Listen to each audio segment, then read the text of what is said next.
1. अ teenagers prayer मतलब एक नौजवान की दुआ। ओके, आइए देखते हैं इस नज़म का खुलासा आसान तरीके और आसान ज़बान में। अस्सलाम वालेकुम रहमतुल्लाहि बरकातुहू।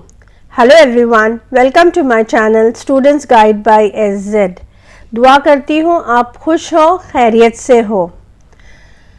तो लेट्स सीज द डे, इस दिन का भरपूर फायदा उठाएं। टीनेजर्स प्रेयर, ये एक बहुत ही प्यारी दुआ है जिसके पोएट यानी कि शायर है जे मोर्स। नज़म शुरू करने से पहले हम करते हैं कुछ चिट चैट। तो यहाँ पर 2 क्वेश्चन दिए हुए हैं जिसका हमें आंसर देना है। ओके, पहला क्वेश्चन है form a group of 5 to 6 and discuss. 5-6 लोगों का ग्रुप बनाइए और फिर बातचीत कीजिए। किस बारे में बात करना है? Give a rating of 1 to 5 to each of the following. नीचे कुछ जुमले दिए गए हैं, उन जुमलों को अपनी पसंद अपने हिसाब से आपको 1 to 5 रेटिंग करना है, यानी नंबर देना है। Okay, When do you have to take an important decision? What do you generally do? जब भी आपको कुछ बहुत ज़रूरी फैसले करने होते हैं तो आप आम तौर पर क्या करते हो? तो यहाँ पर कुछ सेंटेंस दिए गए हैं और उसको हमें 1 to 5 के हिसाब से नंबर देना है। जवाब है, जब भी कभी हमें इम्पोर्टेंट डिसीजन यानी कि ज़रूरी फैसला लेना हो तो इन सब पॉइंट्स को मैं अपने हिसाब से रैंक दूंगी। आप अपने हिसाब से भी रैंक दे सकते हैं।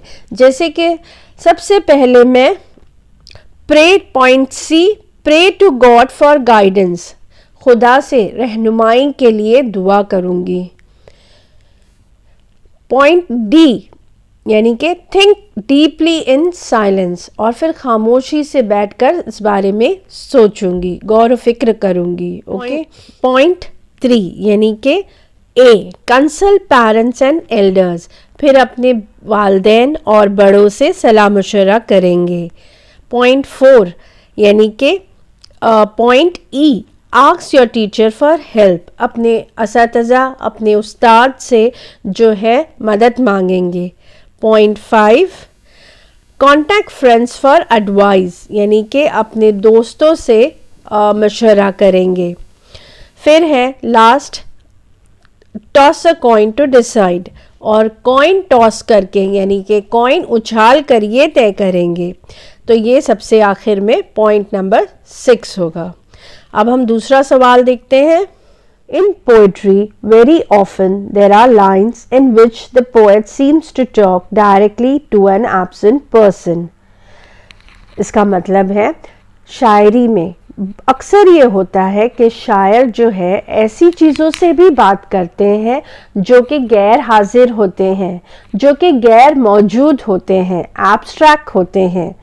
ओके, ये एब्स्ट्रैक्ट पर्सन हो सकता है, एब्स्ट्रैक्ट आइडिया हो सकता है, या फिर एब्स्ट्रैक्ट चीज़ें हो सकती है। ओके, तो absent person, an abstract idea और अ थिंग और ऑब्जेक्ट, ये कोई भी चीज़ हो सकती है। तो सच अ टैक्टिस और device used by the poet is the figure of speech, apostrophe. Okay, यानी कि ऐसा तरीका जिसमें शायर गैर मौजूद गैर हाजिर चीज़ों से बात करता है, सीधा सीधा बात करता है, वो जो है वो है फिगर ऑफ स्पीच। और इस फिगर ऑफ स्पीच का नाम क्या है? अपॉस्ट्रोफी। ओके, मिसाल के तौर पर for example, twinkle twinkle little star, यहाँ पर शायर सितारों से बात कर रहा है, तारों से बात कर रहा है। Death, where is thy sting, यानी कि यहाँ पर शायर मौत से बात कर रहा है। Oh cave man, I wish I could live with you, यहाँ पर शायर गार में रहने वाले इंसान से बात कर रहा है। तो ये हो गई एग्जाम्पल। अब कहते हैं now complete the following creating example of apostrophe of your own.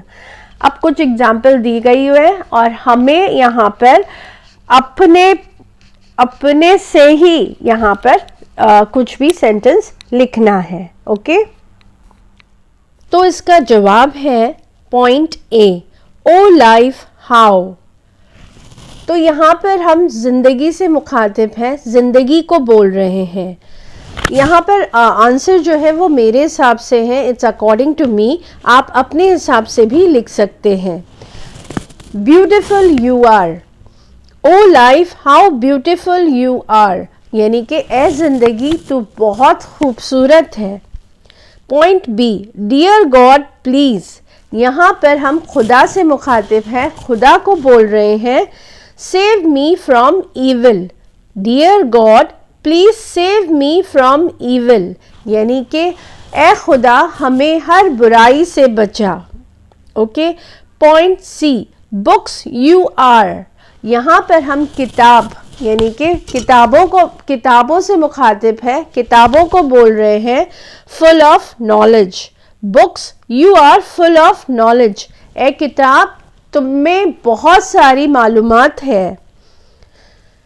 Point D, exam I wish, यानी कि यहाँ पर हम एग्जाम से मुखातिब है, एग्जाम को बोल रहे हैं।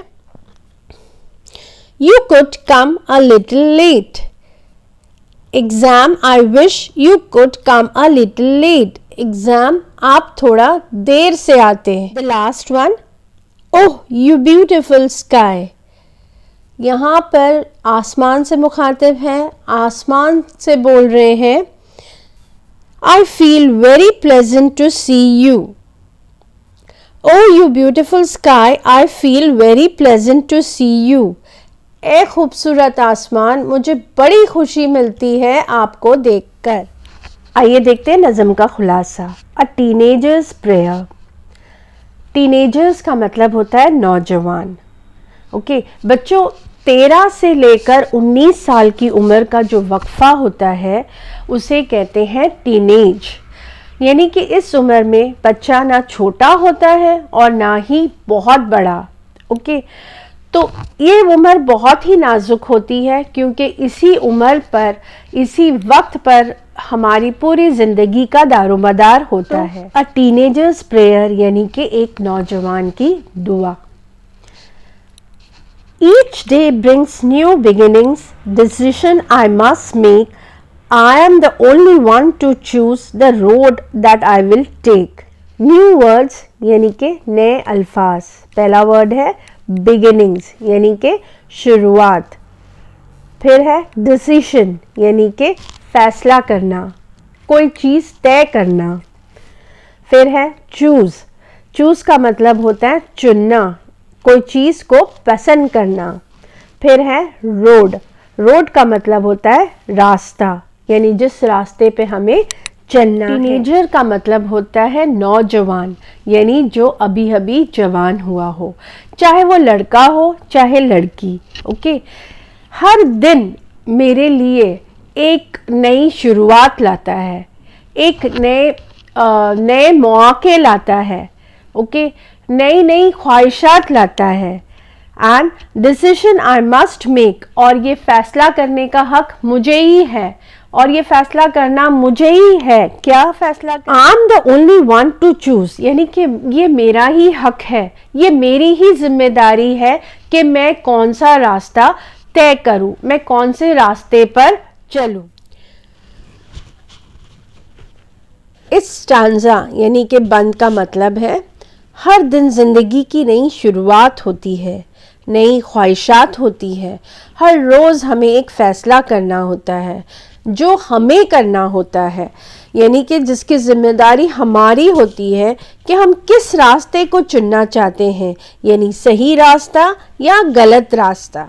आई can choose to take the road of life, मैं ज़िंदगी का रास्ता चुन सकता हूँ, एक रास्ता that leads to great success, जो कामयाबी की तरफ जाए, या फिर वो रास्ता और travel down the darken road, जो अंधेरा भरा हो, that leads to great distress, जो मुझे परेशानी तकलीफ में डाल दे। शायर कह रहा है, शायर खुदा से दुआ कर रहा है, please open up my eyes dear lord, ए खुदा मेरी आंखों को खोल दो, मतलब मेरी आंखों को ऐसी ताकत दो that I might clearly see, कि मैं साफ साफ देख सकूं, मुझे साफ साफ नजर आए। क्या नजर आए? Help me stand for what is right, कि मैं देख सकूं कि क्या सही है और क्या गलत, ताकि जब भी ज़रूरत हो bring out the best in me, तो मैं अपना काम बेस्ट यानी कि बेहतर से बेहतरीन कर सकूं। इस स्टैंजा में शायर खुदा से दुआ कर रहा है, ए खुदा मेरी आंखों को खोल दो, मेरी आंखों को ऐसी ताकत दो जिससे मैं साफ साफ देख सकूं, साफ साफ देखकर सही और गलत का फ़र्क समझूं, फ़र्क कर सकूं और सही के साथ खड़ा हो सकूं, और जब भी ज़रूरत हो तो मैं अपना काम बेहतर से बेहतरीन कर सकूं। Help Lord to just say no when temptation comes my way, and I might keep my body clean and fit for life each day. New words यानी कि नए अल्फाज। Temptation, a strong wish to do something bad और wrong, यानी कि बहकावा। कोई गलत, कोई बुरी चीज़ करने की ख्वाहिश जब दिल में पैदा होती है या फिर कोई चीज़ हमें बहका देती है तो उसे कहते हैं temptation. Okay, help lord to just say no, ए खुदा इनकार करने में मेरी मदद करो, ना कहने में मेरी मदद करो। कब? When temptation comes my way, जब भी मेरे दिल को कोई चीज़ बहका दे या फिर बुरा काम करने के लिए कोई भी चीज़ जब उकसाती है, that I might keep my body clean and fit for life each day, ताकि मैं अपने किरदार को पाक रख सकूं, अपने जिस्म को मजबूत रख सकूं, ताकि मैं ज़िंदगी में आने वाली मुश्किलों, तकलीफ़ों को आसानी से सामना करने के लिए तैयार रह सकूं।